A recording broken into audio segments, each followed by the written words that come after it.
The annual Thompson family reunion was in full swing at Cousin Brad's luxury waterfront home, a modest 4-bedroom that happened to have a small dock.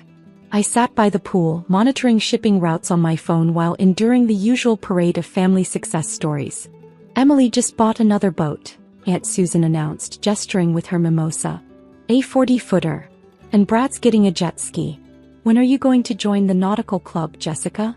I glanced at my marine tracking app, watching my fleet's positions update in real time. "I get seasick," I said mildly. "At 32? Cousin Emily adjusted her designer sunglasses. "Even a small sailboat would be better than nothing. I could show you some starter boats." "Still working on those cargo ships?"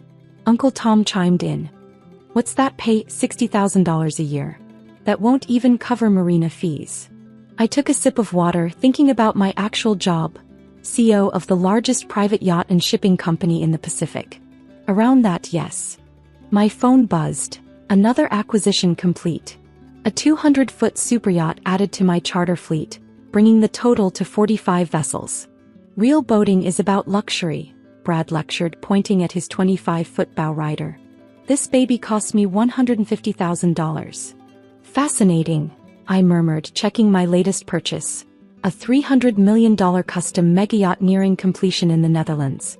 "Hey Jessica," Brad called out with a smirk. "Since you're so familiar with boats, maybe you could clean the pool? It's basically the same thing, right?" Everyone laughed. My phone lit up with a message from the harbor master. "Ma'am, your new 300-foot yacht has arrived. Crew awaiting your instructions." I stood up slowly, retrieving my captain's hat from my bag. "Actually, I should go. My boat just arrived." "Your boat?" Emily's perfectly maintained eyebrows rose. I pulled up the live feed from the harbor on my phone. "You can see it from here, actually. The big one. Past Brad's. What would you call that?" "A dinghy." The laughter died as everyone turned toward the harbor, where my gleaming superyacht towered over every other vessel in sight. "That's yours." Aunt Susan's mimosa froze halfway to her lips. I adjusted my captain's hat. "One of them. The small one, actually. Should we take a closer look?" The sound of Brad's poolside beer hitting the concrete echoed across the suddenly very quiet backyard. "This is impossible," Emily sputtered, her 40-footer suddenly looking like a rubber duck. "You work in cargo shipping."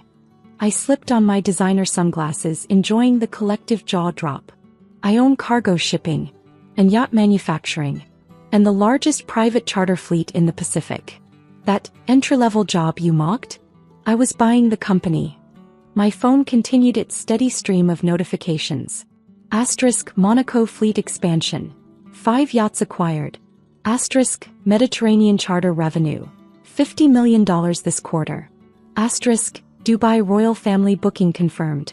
$2 million per week. But where did you get the money?" Brad stammered, still staring at my yacht dominating his harbor view. "Remember my boring software project?" I pulled up my company details. I developed an AI system that revolutionized maritime logistics and luxury yacht operations. Every billionaire with a boat wanted it. So I started buying their boats. Emily's carefully applied waterproof mascara began to run. So when I was bragging about my new 40-foot Sea Ray, I had just taken delivery of a 150-foot fed ship, I confirmed. "Through Shell Company B. Just like I own the marina where Brad docks his vessel. The slip fees are due next week, by the way." Uncle Tom collapsed into his deck chair, which had a perfect view of my floating palace. "Your cargo job," he muttered, "is the public face of a $3 billion maritime empire," I completed, pulling up my fleet manifest. "I own 30% of the luxury yachts in the Pacific, including that exclusive charter boat you bragged about using last summer." My assistant's message flashed. "Forbes requests interview, the silent queen of the seas, how AI transformed yachting." "While you were all bragging about your boats," I continued, "I was quietly building the largest private yacht fleet in the world. That marina membership you complained about? I set those rates. The slow fuel service? I'm upgrading the docks next month." Aunt Susan's hands shook as she poured another mimosa. "Why didn't you tell us? Would you have believed me?" I asked, displaying my company's growth charts. Or would you have kept lecturing me about starter boats and entry-level positions? The numbers told their own story. Asterisk yachts owned, 45. Asterisk total fleet value, $3.5 billion. Asterisk annual charter revenue, $500 million. Asterisk ports of operation, 25. That software you mocked as my boat tracking hobby? I pulled up its performance metrics. It now manages half the world's luxury yacht operations.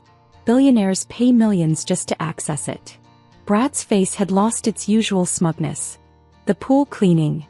Speaking of cleaning, I smiled, checking my watch. My crew should be arriving any minute to pick me up. In my helicopter. The yacht's helipad is a bit far to swim to. My phone lit up again. Saudi prince requests meeting custom mega-yacht build opportunity. Now, I said, hearing the distinct whir of rotor blades, I have an empire to run. And Brad, about that jet ski you're planning to buy, I own the dealership. Expect a call about your financing application. 6 months later, I hosted the family reunion on my flagship vessel, the 400-foot Algorithm Queen, a floating palace of steel and glass that made Brad's house look like a beach shack. From the top-deck infinity pool, I could see my fleet of superyachts dotting the harbor like glittering jewels. Ms. Thompson, my chief steward, approached. The Mediterranean acquisition is complete. Caribbean fleet expansion on schedule. And your family has arrived at the marina. All of them. Yes. Cousin Emily tried to use her yacht club status to access the private dock. I smiled, watching them on the security feed, clustered at the marina like tourists. Gone were the boating casual outfits and nautical swagger. Amazing what 6 months of realizing your boat was actually a bathtub toy could do. Send the tender, I said, activating the yacht's full display mode. Every window became a smart surface, showing real-time data from my maritime empire. They arrived on deck tentatively, eyes wide at the true scope of my success. Welcome aboard my starter boat, I said as holographic fleet data floated around us. Quite an upgrade from cargo ships, isn't it? My phone buzzed continuously. Asterisk Mediterranean yacht fleet. $1 billion expansion approved. Asterisk Singapore marina acquisition closing $400 million. Asterisk Rob report cover story. The Algorithm Queen rules the seas. Your marina memberships are up for renewal, I mentioned casually. The fees will reflect our recent upgrades. About that, Brad cleared his throat. My dock slip is being converted to superyacht berthing, I finished. The Saudi royals requested more space. Your lease expires next month, by the way. Emily clutched her boat listings, now worthless since I controlled most of the luxury vessel market. We've been looking at other marinas. Which ones? I pulled up my ownership map. The coastline glowed with my properties, stretching like a maritime empire. Newport? Miami? Also mine. That charming Mediterranean port you were considering? Just bought it this morning. Aunt Susan stepped forward, but the confidence she once carried like a weapon had vanished entirely. Her voice trembled with something she'd never shown me before, regret. Jessica, she said quietly, we were wrong about you. I didn't bother softening my expression. Obviously, I replied, tapping my tablet to bring up the latest executive dashboard. The holographic projection appeared behind me, towering over the marina. While you were busy showing off your bow riders and posting photos of champagne cruises, I was developing an algorithm that redefined maritime luxury. The same one you all laughed at over Thanksgiving dinner? It's now worth more than every single boat in this harbor combined. Their eyes widened as the stats flickered across the screen in bold silver letters. Global fleet, 118 vessels. Portfolio value, $15.2 billion. Annual revenue, $3.1 billion. AI licensing revenue, $1.04 billion. I turned slowly, letting them read every number. Remember when you told me to start small? When you said I should maybe try a single charter boat and see if it works? I wasn't starting small. I was building an armada. One yacht at a time. Behind us, the sun caught the steel and glass of my flagship yacht, Sovereign, and sent a ripple of light across the water. The marina fell silent. My assistant approached with a secured tablet. Miss Talbot? The delegation from Al Noor Investments is on standby. They're prepared to discuss the $5 billion fleet expansion. Their private jet lands in 30 minutes. I nodded, then glanced back at my family.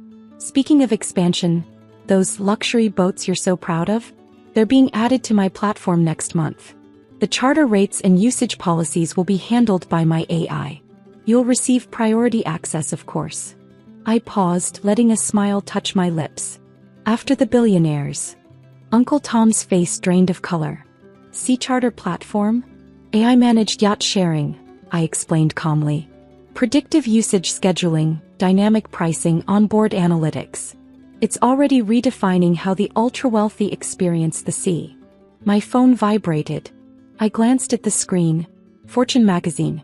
Entrepreneur of the Year. The woman who digitized the seas. I held the phone where they could see it, then slipped it into my blazer as if it were merely another routine update. Anyway, I have a global fleet to run. Your marina contracts are already waiting for you in the main salon. The terms are, of course, non-negotiable. Jessica. Aunt Susan called after me, her tone cautious, almost pleading. About next year's reunion? It'll be here. Again. I didn't slow my pace. Assuming you can still afford to keep your boats in my marinas. If not, I shrugged. I hear there are some nice lakes further inland, outside my territory. For now. The helicopter blades began to turn, the wind pulling at everyone's hair and jackets. I paused at the top of the helipad stairs, looking down over them one last time. Oh, and Brad, I added, spotting my cousin hiding behind Aunt Susan. About that time you told me to clean the pool because it was the only thing I was qualified to handle? I gestured to Sovereign behind me.